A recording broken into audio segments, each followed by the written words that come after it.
ఈ ప్రజల ఆకాంక్షను తొక్కిపెట్టినటువంటి కాసు బ్రహ్మానందరెడ్డి అనేటువంటి దుర్మార్గుడు, అతని పేరు మీద ఇక్కడ నేషనల్ పార్క్ ఉండడం ఇది తెలంగాణ జాతిని అవమానించడమే తప్ప ఇంకొకటి కాదు. అందుకోసమే ఇవాళ నుంచి ఈ ఏదైతే కాసు బ్రహ్మానందరెడ్డి పేరుందో ఆ పేరును తొలగిస్తూ ప్రొఫెసర్ జయశంకర్ నేషనల్ పార్క్ గా ఇది నామకరణం చేసుకుంటా ఉన్నాం.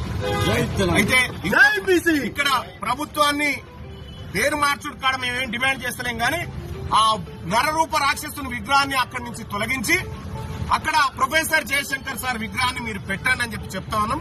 ఒకవేళ మీరు పెట్టకపోతే రేపటి మా ప్రభుత్వం బీసీ ప్రభుత్వం ఏర్పడ్డ తర్వాత ఖచ్చితంగా అక్కడ కాసు బ్రహ్మానందరెడ్డి విగ్రహాన్ని ప్రొక్లైనర్ తోని పెకిలిచ్చి అవతల పడేసి సగర్వంగా నిలువెత్తు విగ్రహాన్ని మా జయశంకర్ సార్ విగ్రహాన్ని అక్కడ పెట్టుకుంటాం. ఒక్కటే కాదు, ఇంకా చాలా పార్కుల పేర్లు, చాలా హాస్పిటళ్ల పేర్లు కూడా వాళ్ళ పేర్లతో ఉన్నాయి. ఎట్టి పరిస్థితిలో ఈ తెలంగాణ విధానం ప్రత్యేక రాష్ట్రాన్ని అవమానించినటువంటి వ్యక్తుల పేర్లు ఉండడానికి వీల్లేదు. ఇది ఈ తెలంగాణ రాష్ట్రం బీసీలది, ఈ తెలంగాణ రాష్ట్రం అణగారిన వర్గాలది.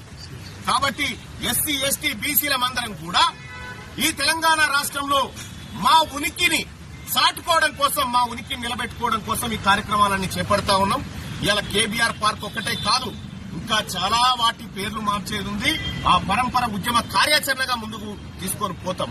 అలాగే మన బీసీ నాయకుడు మన మదన్ మోహన్ అన్న, అలాగే మన విష్ణు అన్న, మన BC JAC coordination committee chairman అయినటువంటి సుధగాని హరిశంకర్ గౌడ్ గాని, అలాగే ఇక్కడికి ఇచ్చేసిన మా సోదరిమణులు గాని, మా బీసీ పొలిటికల్ జేఏసీ నాయకులందరం కూడా రాష్ట్ర ప్రభుత్వానికి ఒక రిక్వెస్ట్ రూపంలో చెప్తా ఉన్నాం.